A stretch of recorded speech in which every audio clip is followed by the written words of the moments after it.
welcome to another episode of Billy Watson TV. I am delighted and honored to be joined today by a guest who I have a great deal of respect for due to his integrity at standing up for the truth, despite what it could have cost his business.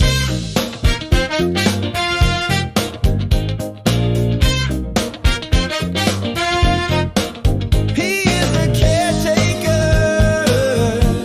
and has been at the front end of the results of mass vaccination and has a very interesting story to tell. Welcome to the show, John O'Looney. Welcome to the show, John O'Looney. Welcome to the show, John O'Looney. Welcome to the show, John O'Looney.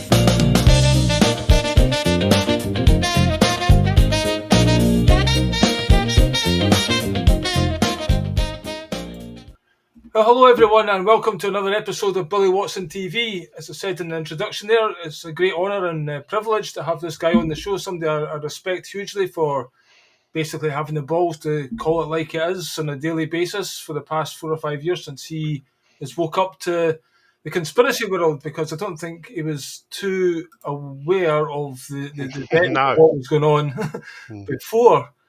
He was at the front end of finding out just exactly why people were dying, because he's a caretaker.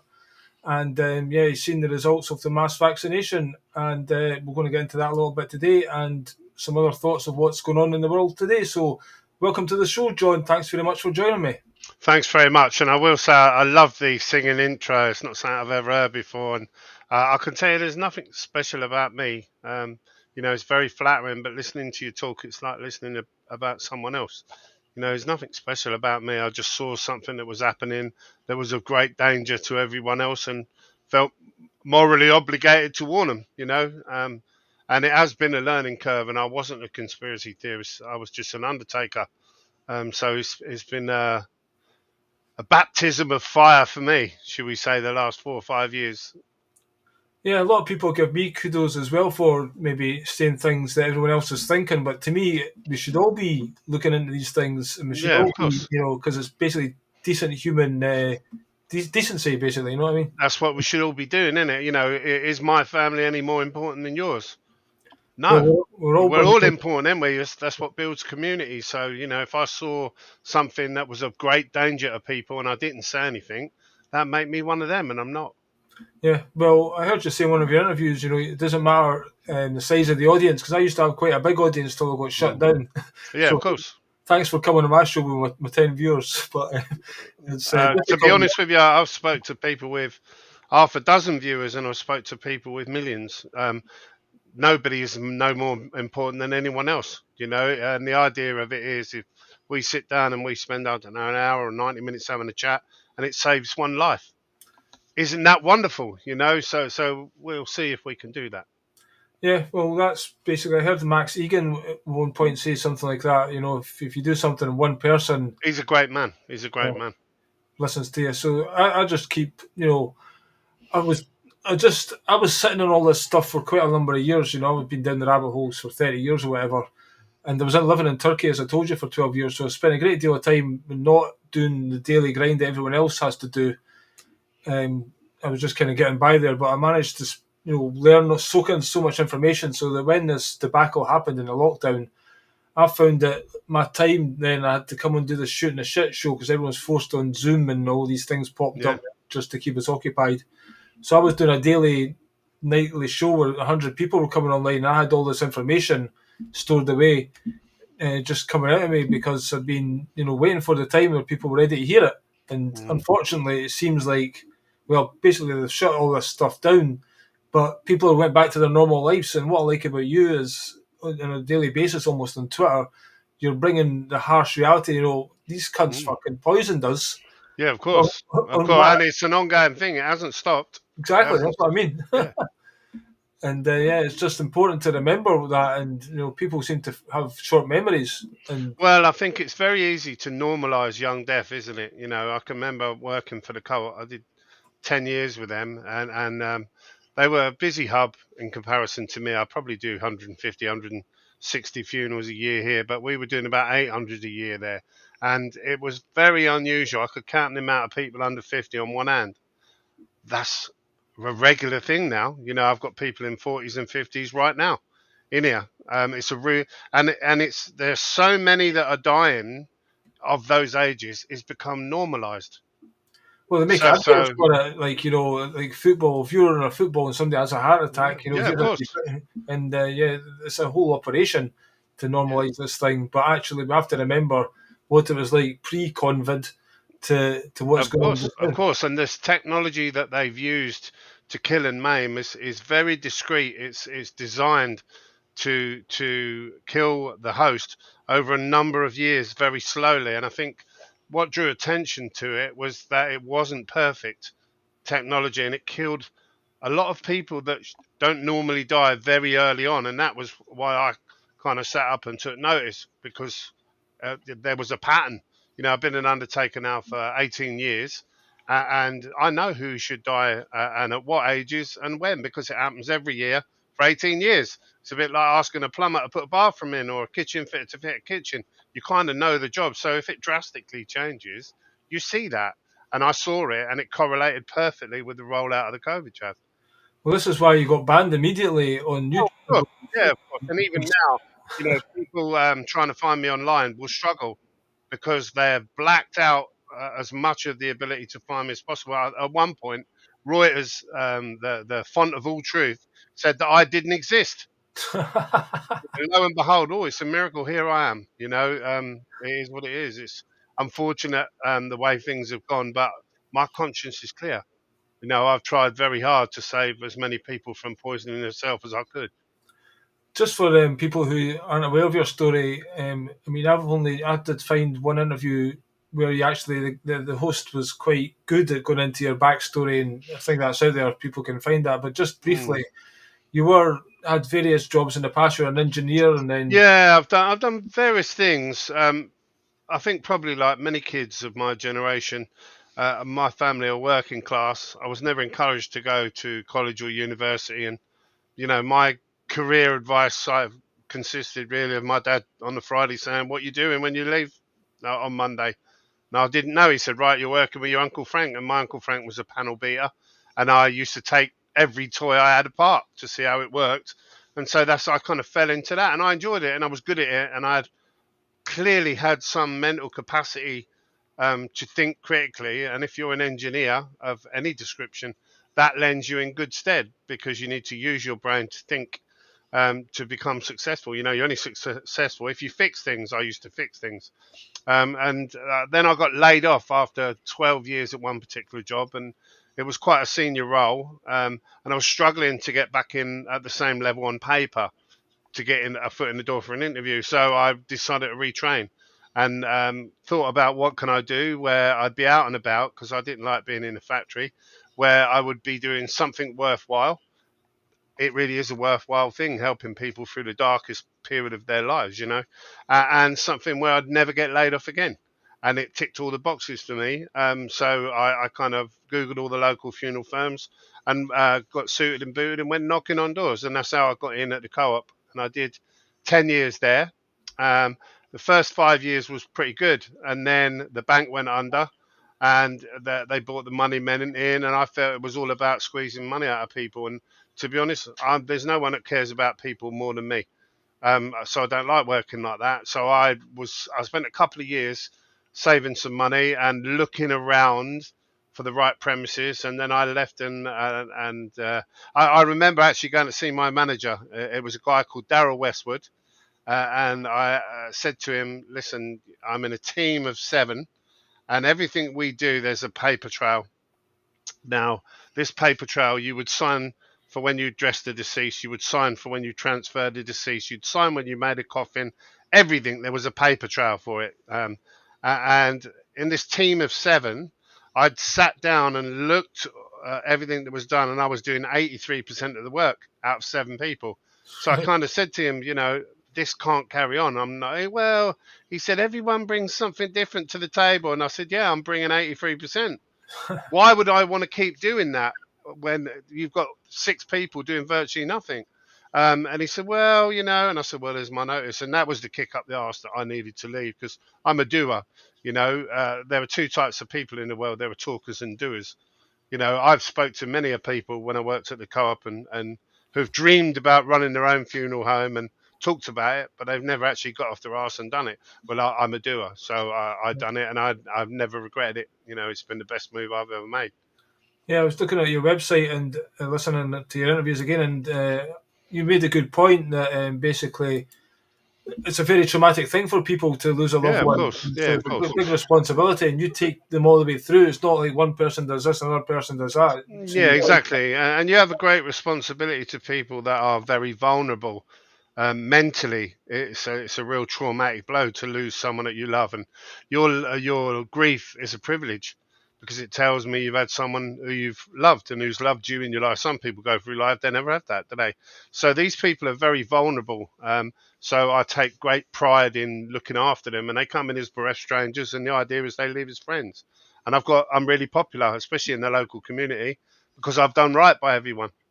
So yeah, it's a wonderful job. If I had a magic wand, I would wave it. I haven't, but I do care.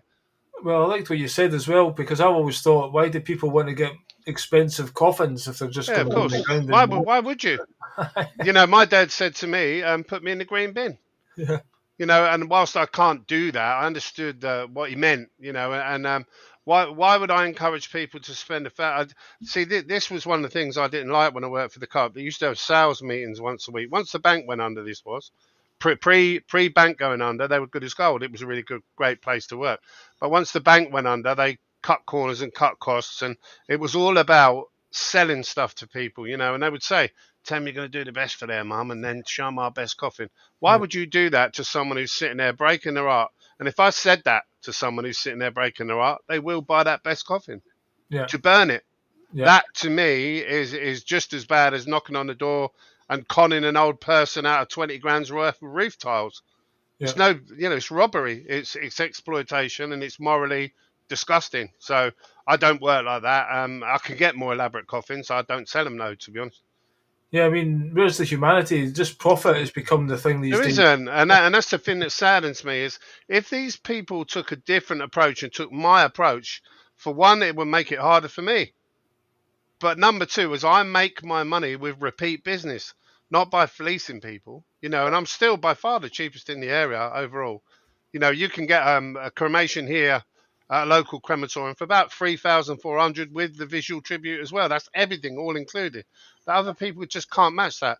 They won't match it, because it's all about the money. And I was made aware of this really when I went knocking on doors, because every independent that I knocked on, they all had Aston Martin, 6-bedroom house, set in an acre. That's not the rewards of a fair day's work.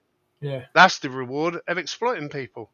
yeah. I don't care what people say. It's and I can look at myself in the mirror. I've got a clean conscience, and I know I'm really serving my community. That's good enough for me. This is the world we live in. People are ego driven and looking after themselves. Yeah, but I never put no money in a coffin, mate. Rich people die as well. They don't take anything with them. This is true, yeah. And so Tracy Chapman's song, "All That You Have Is Your Soul." And 100%. All you take with you is love, mate. yeah, yeah, and as you say, it's what you leave behind or the difference you make when you're here. 100%. Yeah, the idea is to leave it a little bit better than when you found it. And if you can look at yourself, because you can go through life bullshitting anyone, and there are a couple of words that I live by. It's a Latin phrase, temet noscin. It means know thyself.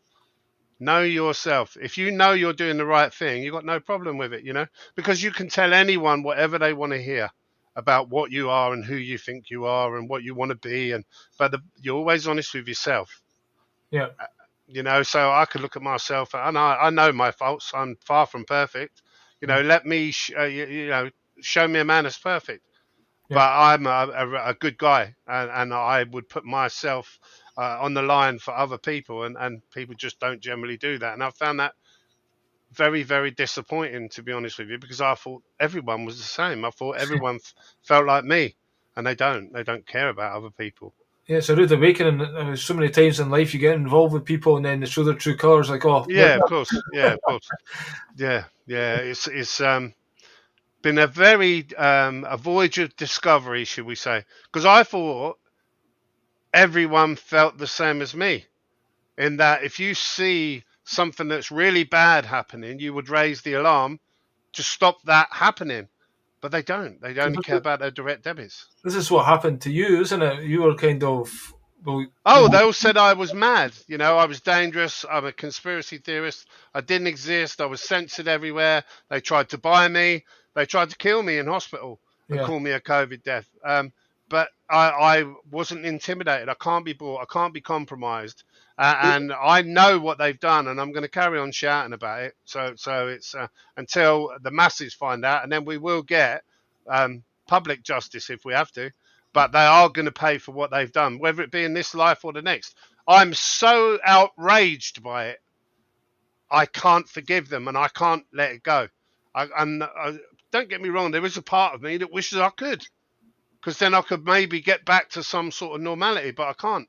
My moral compass won't allow me. And of course, I get a constant reminder because I'm pulling these white clots out of people constantly. I'm putting murder victims in coffins.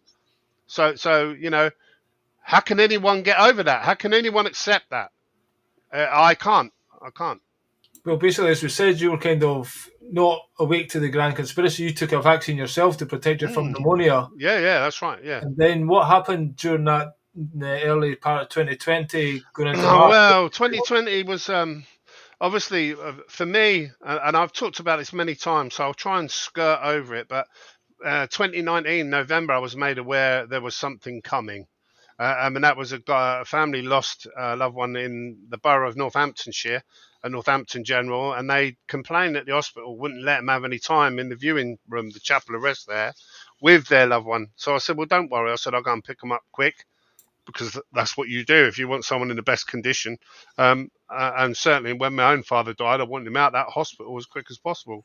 So I picked him up. And while I was down there, I said, you know, this family said you wouldn't let them have a viewing. Why was that? And he opened the door and there was a pandemic tent in there.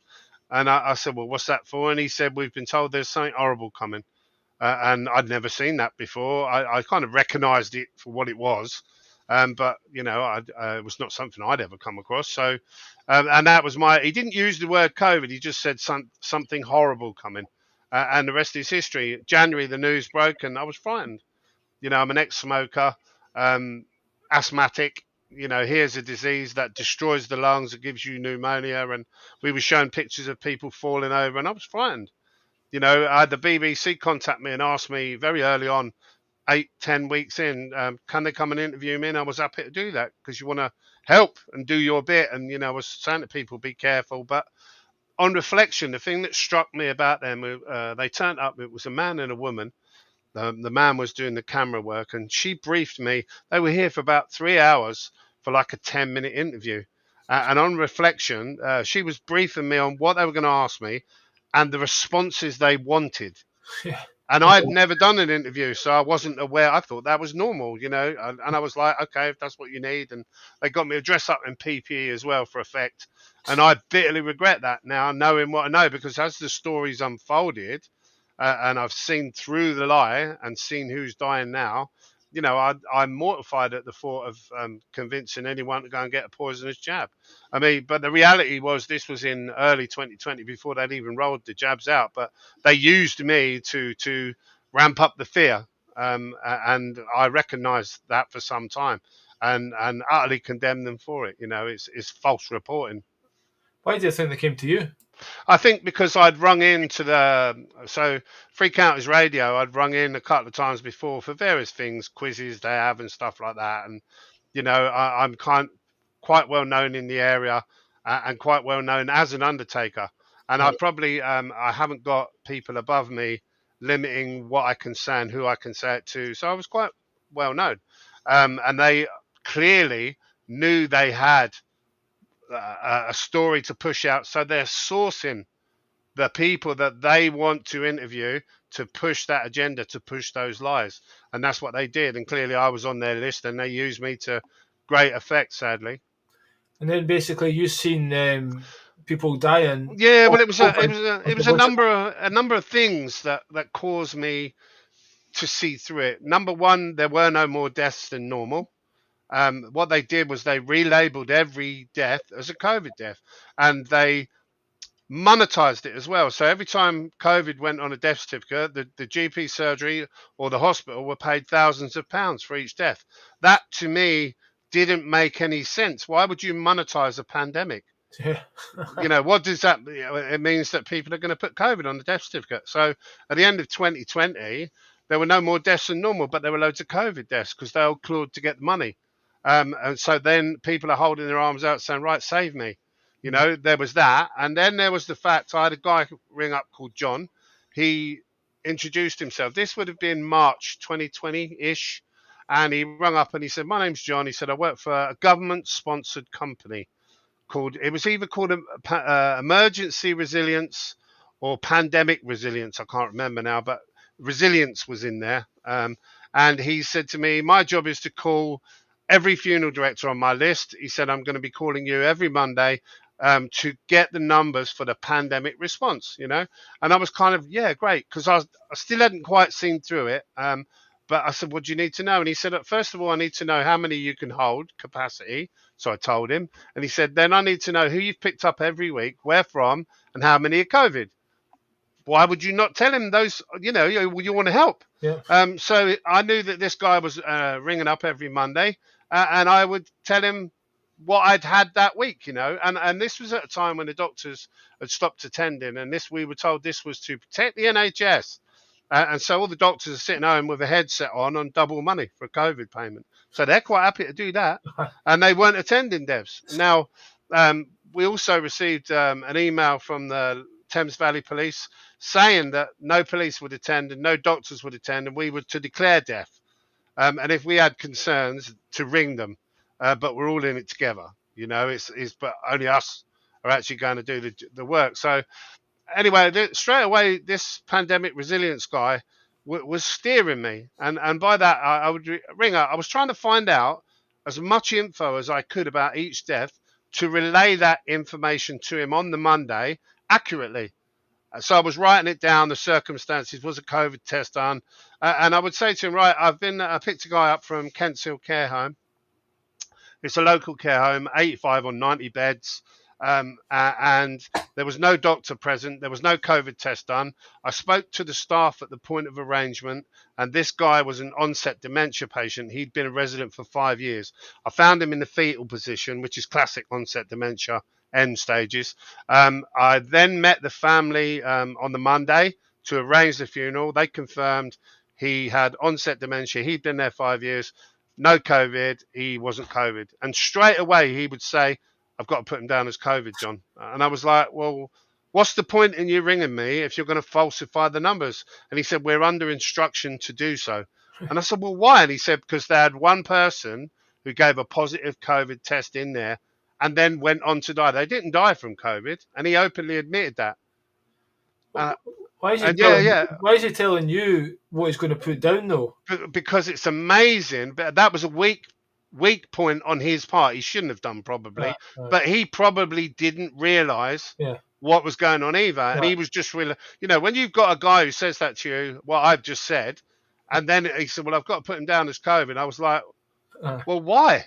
That makes no sense. If you're not going to do this accurately. Yeah. And anyway, this went on throughout 2020. And then by October 2020, he openly admitted to me, he said, I'm not going to be calling you anymore. This is the last call. He said, everyone is saying the same thing. By that, he meant all of the other undertakers. There are no COVID deaths. All right. And he openly admitted that and then stopped calling because there was no need. This was months before they even rolled out the vaccine. Yeah. So why did they still roll the vaccine out? Because gathering the numbers and falsifying the data was simply to convince the masses of the need to take the medicine. Yeah. That's all it was. And so, of course, I saw that. And then the last mistake they made that convinced me, well, number one, I'd been dressing these people all the way through, washing and dressing without a mask, and I'd never caught COVID. Now, I couldn't believe that because there was no doctor present. I was going to care homes and residential addresses and picking people up within half an hour of their death because they weren't having to wait for a doctor. I would then have the conversation with them there and then. Do you want your loved one embalmed? It will keep mum in the best condition. Yes. So I was washing them, dressing them, and embalming them with my embalmer within half hour of their death sometimes. Mhm. And I wasn't, and every morning I was waking up thinking, I wonder if no, I'm still healthy, still healthy. And then, of course, there was the the fact that when they rolled the jab out, they kept moving the goalposts because I knew by the time the vaccine came, I openly predicted. I said, watch the death rate soar the moment needles go in arms. And straight away, everyone said, oh, you're a nutter, because I'd already seen through the lie then. Yeah. And that was the only possible reason they could be lying, was to push the vaccine out. And I suspected the vaccine would kill people. And the moment it went in arms, people fell over. The phone was ringing off the hook. And I would say about 300% of the norm. And that went on for about 3 or 4 weeks. And they called that in the media the second wave. And it wasn't. It was when they were rolling the jabs out. The mistake they made was they picked the age group. So first of all, they said, oh, we're only going to put it in the over 80s. Yeah. And when they did that, it was the over 80s that died. All right. And then they said, well, now we're going to do the over 70s. And it was those that died. I know, because I was picking them up. And then they said, well, we're going to do the over 60s as well now. And as they kept moving the goalposts and going down the ages, and it got to the 40s and the 30s, and that was who was dying. Unbelievable. I was booking them in. And that part of the ID procedure is writing their age. Yeah. So I know who was dying. I know why they died. It's because of the vaccines. And that went on, like I say, for 3 or 4 weeks. And then throughout, we were seeing, by, I guess, halfway through 2021, we started seeing these unusual clots inside people. And just before we come to that, I would like to touch on something that I was aware that during the pre-vaccination time, people were dying and were saying they were getting put in respirators, I can't say the word, respirators, whatever it is. Ventilators, that's the one. Yeah. And but I wasn't aware of the remdesivir. So the remdesivir, it's kind of been a learning curve for me. When I was first picking these people up, that we were told with COVID patients, they're in sealed body bags, right? And certainly historically pre-COVID, if we went to the hospital and they said, oh, this guy's got tuberculosis, be careful. And this guy's got HIV, be careful. You're careful, because if you're suturing someone and you prick yourself and someone's got HIV, clearly that doesn't do you any good. So when I was picking these people up, I noticed that the body bags were full of fluid at levels that I'd never seen before, and I couldn't understand why. And I remember looking, and I'm talking about a body bag half full of fluid, so half again the weight. So would there be fluid in any other body? Yeah, well, in their body that had come from their body. Yeah, but normal conditions without remdesivir is a fluid.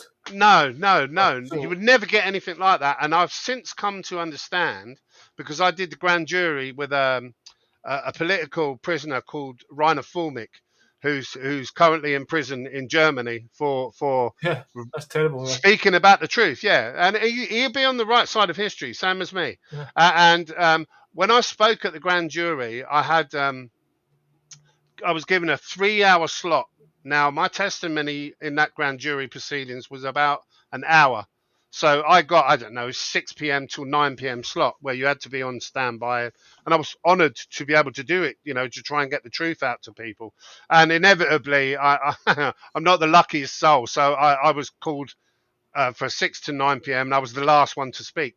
Right. So I had to sit there for a couple of hours. But what that meant was I listened to what 2 other experts in their relevant fields said before me. And one of them, who spoke before me, was talking about remdesivir.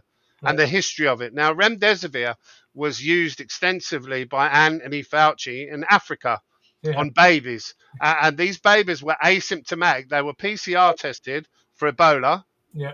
Does it sound familiar? Yeah. And then they gave them remdesivir, and 53% of these babies died from multiple organ failure. Yeah. So part of the process of that organ failure is when your kidneys die, your body can no longer process fluid because that's what the kidneys do. Right. So then you fill up with fluid. Right. And that's your respiratory illness because you drown. Okay, right. Yeah, that's what was happening. So these people, I remember, because I was getting them all out the bag. I didn't care what they said because I've got a girl. Not filled up with fluid. And they were crying down the phone. They lost their mum over a Zoom call. And just wanted to spend some time with their mum. And they were saying, no, don't open the bag. And I was like, fuck you, you know. Yeah. And I would get them back. I would take them out of the bag, drain all the fluid off, wash them, treat their mum like it was my mum, and I didn't care about the See, this is the thing. consequences. They're going to the hospital for something normal. Then they're getting COVID Yes. tested. Well, that was the other thing. That was the other thing, right? So I was pulling them out of the bag, and they were so bloated that, as gentle as you were, you're leaving handprints in them because they're so. And they were crying yellow tears out of their nose, out of their ears, and it was because of kidney failure due to the remdesivir. Right. You know, and then people in here were all having the exact same story. Mum didn't have COVID when she went into hospital. She went in with a water infection or a chest infection, Yeah. or she'd broke her hip. And then they were spam testing them with a PCR test, even though they're asymptomatic, Yeah. and putting them on a COVID ward and killing them with remdesivir That's and something really midazolam. shocking, you know. Yeah, but that's what happened. And the cleverest psyop they did, if you cast your mind back, was every Thursday evening, Yeah.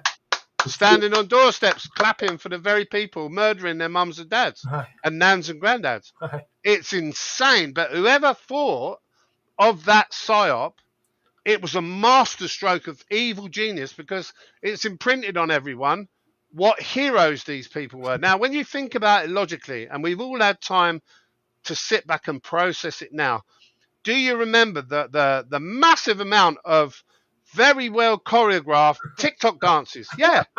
Now, who dances during an overwhelming, deadly pandemic?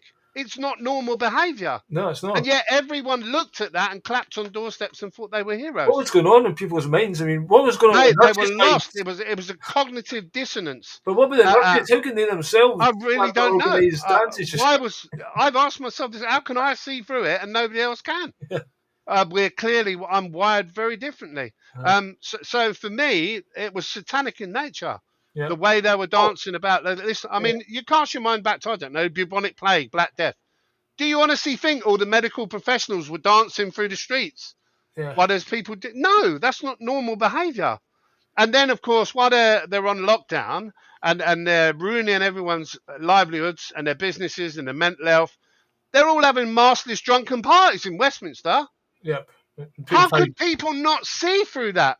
So there clearly never was a risk. And then in September of 2021, I got invited to a meeting in Westminster at Birdcage Walk. And I met, there were about 18 people there. And amongst them were Professor Dolores Cale, Dr. Tess Lorried, Dr. Sukarit Bhakdi, Dr. Stephen Frost, Dr. Sam White, the late and wonderful Anna de Bisseret, the lawyer, God bless her soul, and she'll be in heaven now, and Philip Highland, and a barrister called Francis Hoare, and another lady, homeopathic expert called Diane someone. I apologise, Dan, for not remembering your full name. And Mark Sexton, the retired police constable, chaired the meeting, and we were all there. And it was the minister that was present was a guy called Sir Graham Brady, who was the commissioner of the 1922 committee. And he knew. He openly admitted it was way, way above his pay grade and he couldn't stop it. And this is the guy who decides which Prime Minister. Yes, yeah, two pay grades above. He's the commissioner of the commission. So the commission decided, and he's the boss of that commission.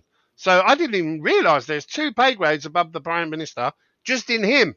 And he said it's way, way above his pay grade. So who runs the country then? Clearly it's not the government. No. There is no democracy. And we all went to that meeting thinking, oh, at last someone's listening, because we're all professionals in relevant various fields and we're all seeing what's happening. It's the worst kept secret. I've had dozens of funeral directors reach out to me. They've even tapped me on the shoulder at the crematorium, said, oh, well done, mate. You know, well done for speaking up. It's the worst kept secret. I've got over 100 doctors and nurses details on my phone where some of them have cried down the phone. So everybody in the loop knows. I've had doctors here stood there doing cremation paperwork, and I can't resist pulling them and said to them, so doctor, are you seeing more and more vaccine recipients dying? And they all have exactly the same look, exactly. And they go, they're horrified because you know. And then they go and look at the floor like naughty schoolboys where they're caught with their hand in the biscuit tin. Yeah. You know, and there are various responses from one. The last one was a girl. She said, yes, what a terrible world. And then shook my hand, took an £82 check and So it's lovely to see you, John. Like we were talking about the weather. But you were telling me about people at your son's school and stuff who are doing the vaccinations, but they say that they'll not get their own kids vaccinated because they know the damage it's done. That's it. Yeah, of course. The people. But how did they do it? They did it with fear. They did it with fear. How does one sheepdog? I know when I've watched sheepdog round up sheep, it always amazes me. How do they do it? Sheep must be so weak-minded that one dog can herd 100 sheep. How do they do it? Snarling, barking, growling, the fear. Oh yeah. And we are herd animals, so we're all, whoa, running around together like eels in a barrel, aren't we? It's and that's how they done it. And it's that weak human trait of being a herd animal and the fear. And it even got me early on. It was only when I was in a position where I was seeing these undeniable lies that I kind of, I guess I worked on the door for 7 years, so I'm not very easy influenced. And once someone is trying to steer me and they're lying and people's lives are at stake, no, I'm not having it. So that was why I decided to do. And I probably knew for 6-8 weeks before I said anything, because I had to be sure. I spent a lot of time building up my business. Yeah. Why would I want to destroy it? If anyone thinks I'm a grifter, and I never even knew what a grifter was. When I was a kid, a grifter was a bike. But I was called a grifter, and I was like, well, what do you mean a grifter? How have I earned any money out of this? Nobody's ever paid me. So were you? I've never asked for any money. I've driven to speak, and I've paid out of my own pocket. Were you talking about things before the injection started? Yeah, of course, because I was telling people. I mean, don't get me wrong. It's a journey where this is a story that I didn't know all the answers to. I didn't know what was going on, and it's gradually revealed itself and unfolded as time's gone on. Because you've been in these meetings. Yeah, of course, because I've been in these meetings and I've seen what's happened. And like I say, it's just my moral compass won't allow me to say nothing. Yeah. I don't care about the consequences. Bring it on. But I'm not going to be complicit in killing my countrymen and hiding deaths and women and children and babies. We're all going to die. I was good, evil, rich, poor. And as I breathe my last, I'm going to meet my maker with confidence. I was on the phone to the local GP during this, and I was saying, I don't think COVID's real, and I gave him all these websites to look at, and he says, all right, I'll take a look at it. 6 months later, I was in his office. I said, did you look at that stuff? He says, no, I've not had time, because he's too busy injecting people all the time. Yeah, of course. You know what I mean? You think that'll be £10 a shot though, and they can do a maximum of 100 a day tax free. That's £5,000 a week. Unbelievable. That's why they've done it. It's for pieces of silver, and they know. I've seen the horror on their faces when I've pulled them in here, and they go, "Well, Matt, I've got a family member right now who took the first jab, got Bell's palsy, official yellow card, vaccine damage, went back for the next one and the booster. Now he's basically on his deathbed. Why would he go back for more when you've had that kind of? But he had all these operations and everything because he's got turbo cancer or whatever, and now." Basically, there's a hospital bed getting put into my mum's. Yeah, he's finished, mate. If he's And there's a community nurse there the other day, and I never said anything. But I was going around today, and I said, I wish I asked her, were you injecting anyone?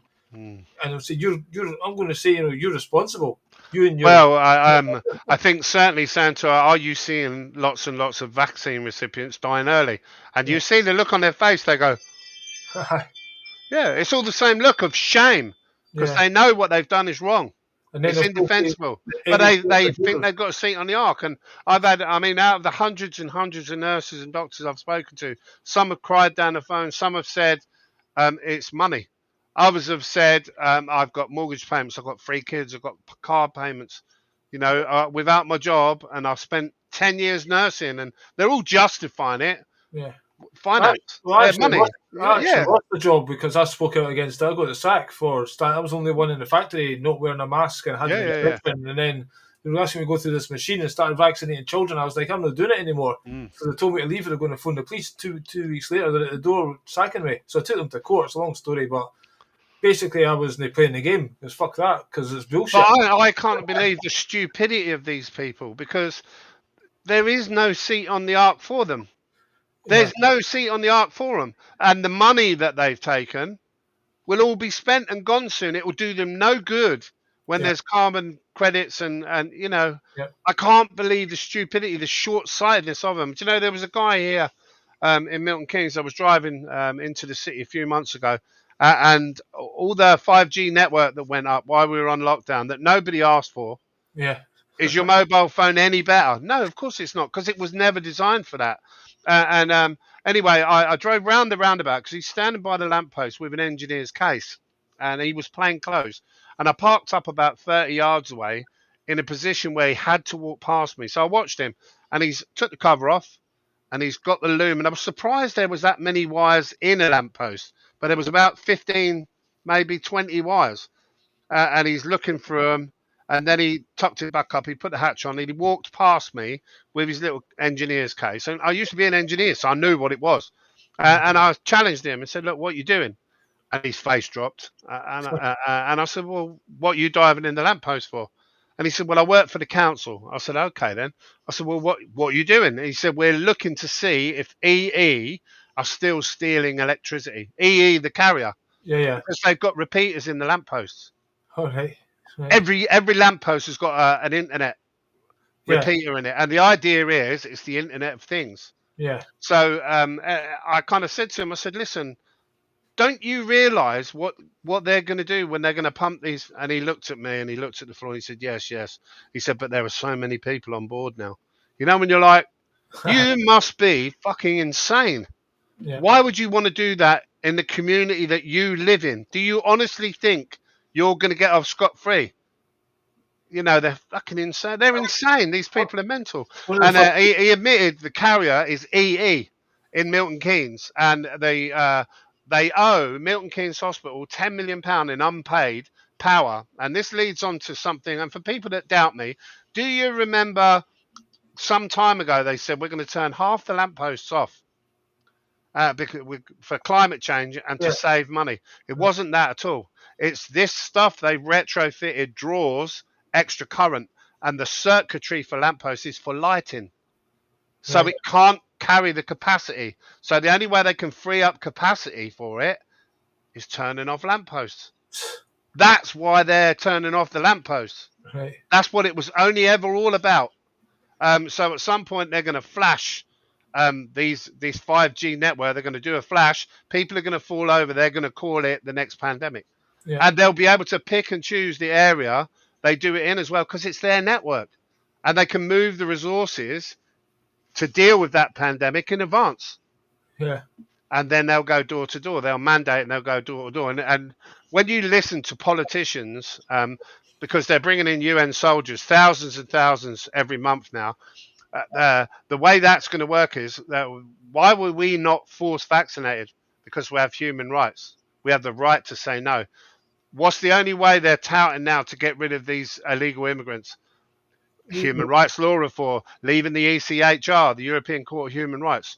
Once we do that, they will come door to door. They'll do an outbreak in an area, and they'll saturate it with resources, and then they'll go door to door to deal with that pandemic. And you'll get these same sheep who lined up for the jab, watching their neighbours fall over and die, because there's a 5G, 6G router in every house.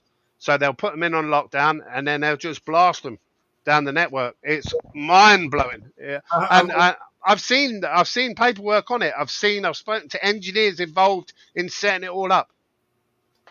Well, I've interviewed Matt Landman who talks about this, and also one of the first interviews I've done was with Mark Steele, and I was in my work. He's a good guy. He's a good guy. He knows. A lot of people gave him grief and they say, he's a con merchant or whatever, but No, he when you isn't. look at his stuff, I was telling people at work, they're directed energy weapons, those lampposts, and they're looking at me like I'm fucking batshit crazy, Yeah, of course they will, until they start falling over. And then they're going to be convinced it's a pandemic. And it was very interesting, because if you piece everything together, Bill Gates and Melinda Gates sat there, didn't they? And they said, "You'll take notice of the next one." And they laughed. Yeah.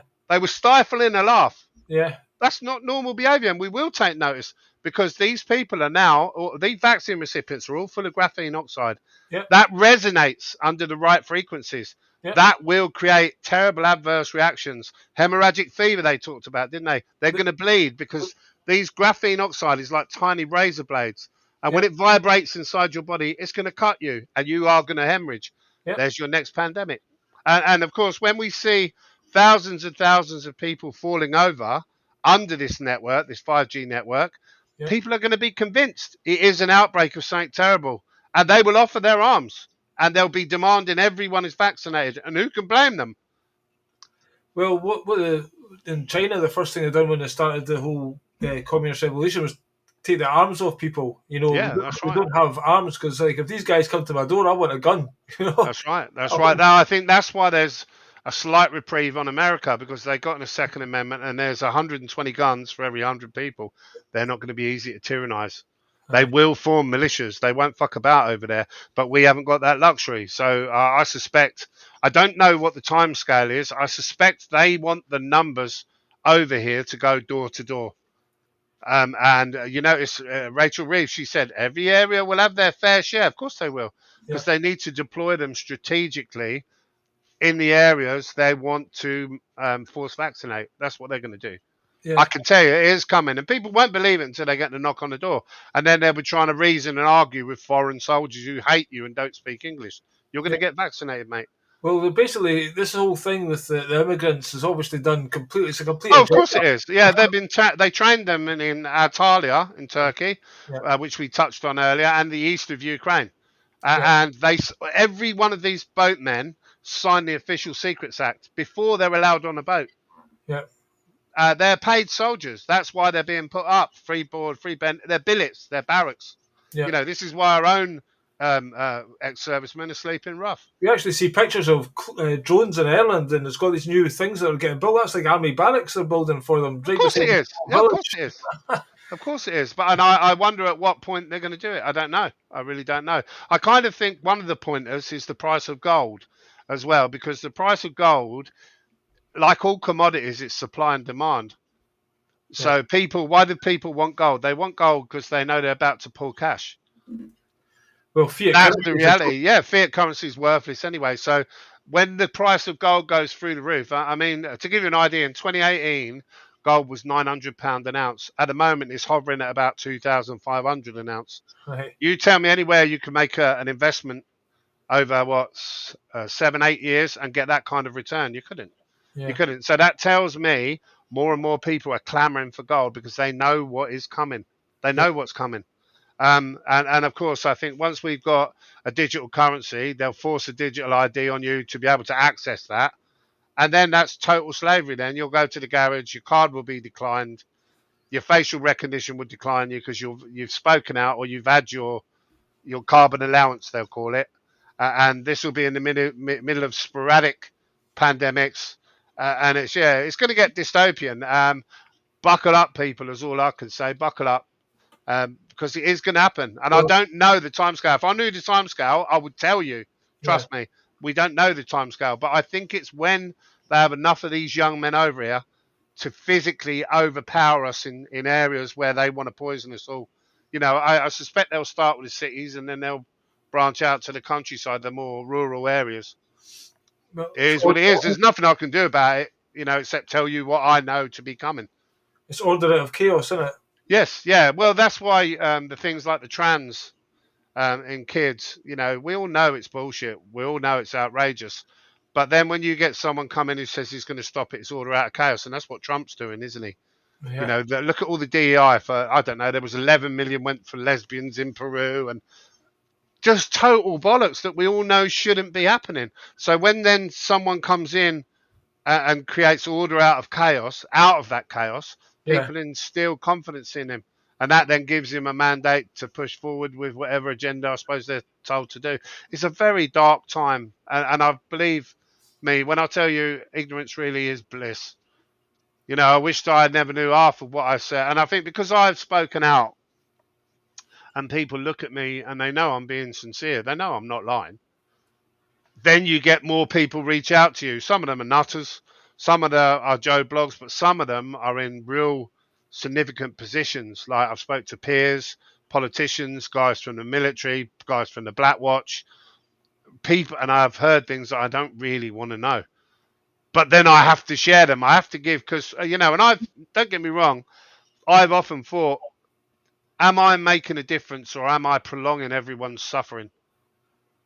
But Certainly, either way, I still can't sit on that and say nothing because they're going to come and get me anyway. Yeah, it's a So the difficult topic to listen to. yeah, of course it is. Of course it It's is. like facing up to your shadow self or whatever. It's just dark. 100%. Yeah. I mean, if they're going to kill us all anyway, maybe I should have said nothing. Aye. But I couldn't. My moral compass won't let me watch women and children and innocent people die. Doesn't matter if you're 90 years old or you're 6 months old.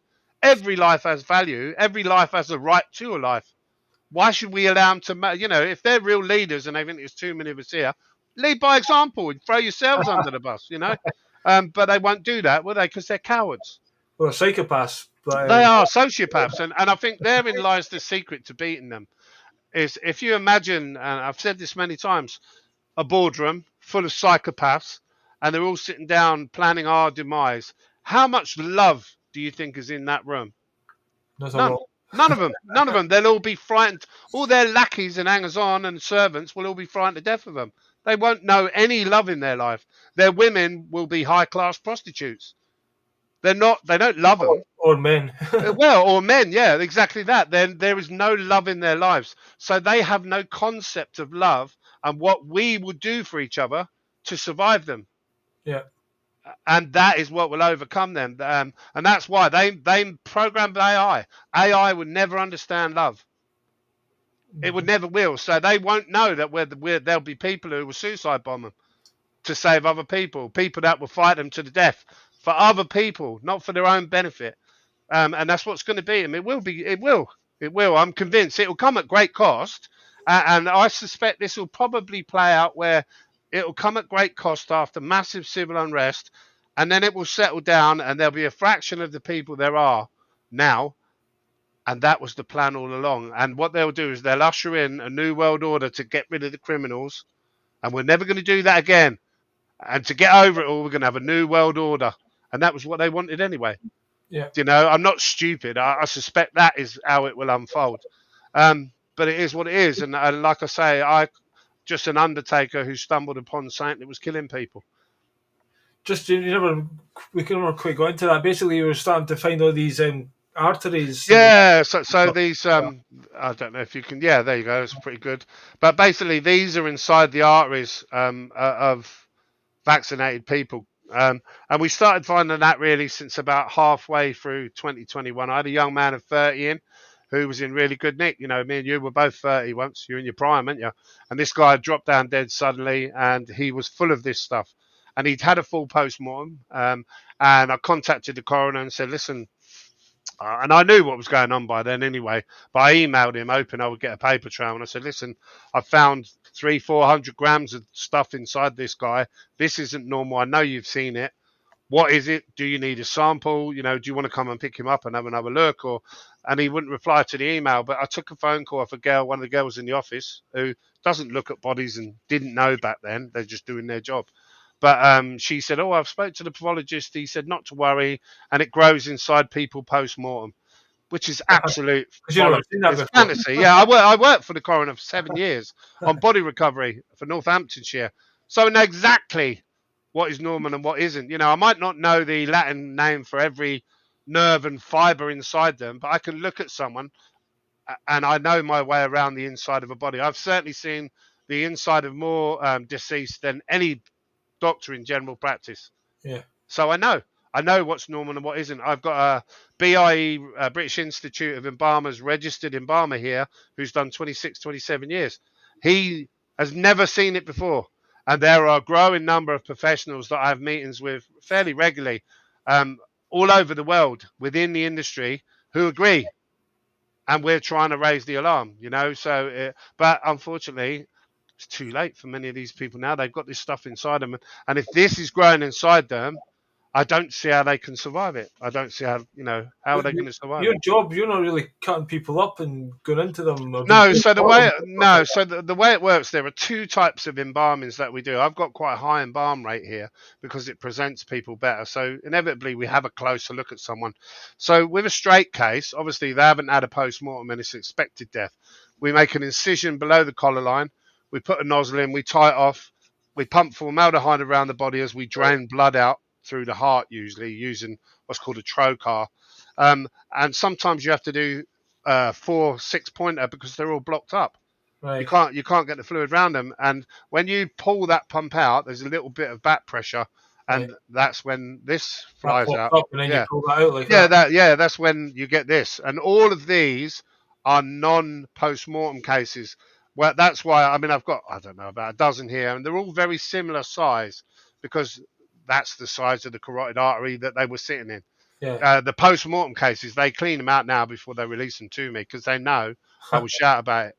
Yeah. So post-mortem cases, I was seeing it regularly. As soon as I started talking about it, one of the questions they ask clients now is, "Who's your?" You know, the coroner asks them, "Who are you using?" And then we don't get the bodies quite as quick, and they're all spotless clean. Oh You my know, god. it's yeah, of course, because we're not a very complex creature. You Yeah. might think we are, but we're you know you've got what two ephemeral arteries and two radial arteries, and you know it's very easy to It clean just someone shows you out. what they're doing to kind of hide this They from. know. They know. I in fact, I pity the person who's assigned the task of cleaning people out. You know, are they desensitized to that now? Do they realize that they're hiding evidence Yeah. and complicit in this? You know, and it's the old thing, isn't it? How long do you keep a secret before you are complicit in the crime? Yeah. Is it 6 months? Is it 8 months? Is it a year? Or is it 5 years? Or is that a day? Yeah, they're there. They're in up to there now because they've hidden it as well, and they've took the money. And I know they're getting paid money, so Yeah. it is what it is. It's And you're quite clearly, I mean, it's an obvious question, but you can definitely see these are coming out of vaccinated and not vaccinated people. None of no. that. The only person that I know that was unvaccinated was a case in America. Was a car crash victim, and he'd had a serious accident and had 4 surgeries in which he'd received blood products, Right. transfusions, Yeah. and you know if you have blood, you will be vaccinated from that blood because they don't screen for it. It's yeah, Right. So somebody else has been COVID yeah, vaccinated. yeah, yeah, yeah. The mRNA and the spike proteins, it's in there. Aye. So basically, I mean, you're probably of the opinion that all vaccines are going to have this stuff in it Or for going forward. anything. I wouldn't take an NHS or big pharma injection of anything. And don't get me wrong, if you've got, unfortunately, if you've got diabetes, you've got no choice, have you? But no, I would never take any big pharma. Just don't even go to the doctors now. I refuse to engage with them because they've stood there and they've openly admitted that they know these people are dying, yet they're still getting well paid for it and still doing it. They are not people I would want to trust my health with, Yeah. or my son, my child. You know that no. Well, I never got my son vaccinated 20 years ago, Mm. and even the grief I got from GPs then, they were losing their Yeah, of mind. course. Yeah, because they were losing money. They're Yeah, going to bring me off the practice and stuff yeah, like of course, because you're not an earner. that. And once you've had the vaccines and you've got the various ailments that are then associated with that, you're costing them money Aye. because they need you as a long-term and long-suffering customer. Because everyone that's not ill is a customer lost. Yeah, that's right. It's insane. Once the veil is lifted and you see it, Yeah, it's absolutely insane. Even like the cancer cases that have gone through the roof now. Cancer's so different now. It used to be a 2 year, 5 year, even a 10 year battle. But now we're getting people in that have had cancer for 3 weeks. From asymptomatic to dead. Three aye, weeks, 4 weeks, 6 weeks, 8 weeks. It's just not normal. aye, And I'm not talking about 70, 80-year-old people. I'm talking about people in their 40s and 50s. And yeah. still, people can't, they haven't twigged on, oh, COVID was years ago. Okay. You know, it's, yeah. As you say, it's a time bomb as well because people do have this in them, and then when they switch the Yeah, time hundred on, percent. So different people, and the way I would describe it is this: this stuff is growing inside people. I see it all the while. Some people seem to grow it quicker than others, and the way I would explain it is this: if you got 10 babies all born on the same day and they had identical diets, they would all grow at different rates because we biologically grow at different rates. yeah, So if I opened up those 10 people once they'd died, some of them would have arteries like that, massive arteries. We call those like cow arteries, and others would have arteries like a biro pen, a yeah. lot thinner. They both do the same job. Mm-hmm. So what I'm saying is that if you are a person who grows this stuff quickly inside your body after being poisoned, and you have the biro arteries, the narrower arteries, of course you're going to fall over quickly, or you're going to get what you think is dementia, or you're going to get what you're told is lung cancer, because it's all threading through your lungs. and you can't breathe, and you go and have a scan, they say, oh, yeah, stage 4 lung cancer, and Yeah. you can't breathe, how are you going to say to them, no, you're lying? But they're gaslighting. They're all lying. They're all lying. Yeah, I feel your anger. And it's just frustrating that not many people are listening or paying Well, attention. I wonder what's going to happen when they've killed most of us off and they're left with the most defiant of us. Aye. Will that be when they start the big open roundup then? Or so, I really don't know. I really don't Well, they're know. building huge But prisons. I'm never going to take their shit. I'm never ever going to take a vaccine. I'm never ever going to comply. Yeah, I'm the same. No, I don't want to go to the digital ID. No, I'm not Transfer. going digital ID. I'm not eating insects. No, I don't want them spraying me with shit. And if I had an anti-aircraft gun, I'd shoot them down. You Yeah. know, it's because I can see. I know what they're doing. I know what they're doing. Well, I was working today as I'm a postman, and honestly, it's just like clear blue skies, and there's these planes just doing big crosses, just one after another, big Yeah, cross. of course. Yeah, and And then the end of the day, flight radar app. You can see the flight paths uh, spraying all over us. And the reason for that is prior to Trump getting in, he deployed Doge, didn't he, for costs. USAID were funding that chemtrails, and yeah, he withdrew the funding. So now our own government is funding it with taxpayers' money, and therefore they have to announce it. yeah, to And block it. that's why it's always been going on, but it's just funded by us now instead of USAID. It seems to have actually went up a level since they've come Yeah, of in with course, because they know people are waking up. it. It's crazy. And again, some people say that's nanotechnology as well. Who knows what it is? With graphene oxide, probably.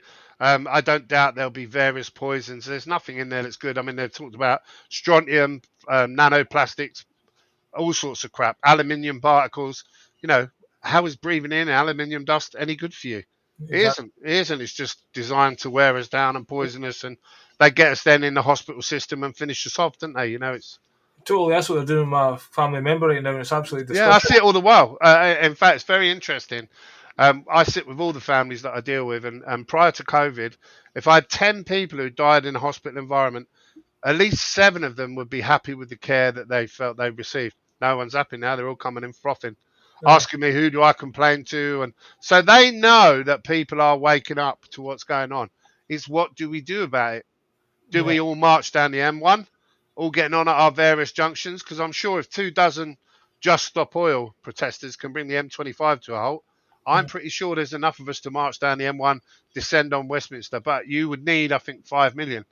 I don't think we've got 5 million there yet. And even if we have, are they prepared to get off their arse, off their iPad, off their internet, off their phone? I don't know. But I kind of feel at some point that will be our Tiananmen Square moment here. And I think that's what people, I would suggest they need to do. March down the M1, descend on Westminster, demand they be brought out and removed from office. But then there's only going to be another Muppet moved in. I think we need to go away from maritime law and go to common law. And Westminster needs to be emptied. yeah. And we have people that are elected by the people in their own communities, and policy, because policy isn't corruptible. If we vote for policy, we know what the policy is. That policy stays in place. Everything's good. There's a guy called, Politicians are corruptible. there's a guy called William Katie. I don't know if you've heard of him speak, but he No. talks about the jury system, and if like people were the jury, then we kind of raise our moral standard, and we, Yeah. Yeah, of course. Well, we've all got a moral compass inside us. yeah, We all know. You know, if there was only people like you and me about, you wouldn't need police. yeah. What do you need a policeman Well, they for? were invented to protect the elite from us. Yeah, of course. They're only police with our consent. Yeah, So if we collectively say, actually, no, we don't consent to you anymore. well, that's what they used to do in small Scottish towns, and then they introduced heroin into them, so people would call the police. Yeah, But of course. before then, they were kept out.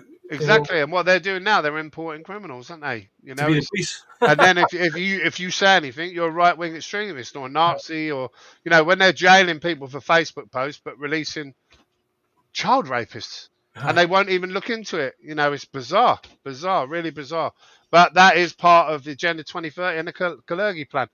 The average Joe blogs don't even know what they are. Yeah, you're well down the rabbit holes now, John. Oh, very, very much so. Well, I'll tell you what it is. I think once the veil is lifted, you get people reach out to you and furnish you with other information then. And it made me realise it's not just about COVID. It's the attack on farming. It's the attack on the economy. It's the attack on us as people with the mass uncontrolled immigration of young men of fighting age. Yeah. And the destruction of communities, the two-tier legal system, the Yeah. two-tier sentencing, the Yeah. 1.5 million houses they're building solely for the new arrivals. Aye. Look at what they're doing in Ireland. It's a disgrace. It's disgusting. That is. But that is Agenda 2030. That is the Kalergi plan. Still, people won't see it though until it affects them. Then they see it. Yeah. But until it does, they're not going to bat an eyelid, are they? It's the old boiling frogs syndrome. 100%, yeah, 100%. And ignorance is bliss. And sometimes I wake up and I wish I never knew what I know, but I know, and that's it. There's nothing I can do about it, so I've got to move forward. Yeah.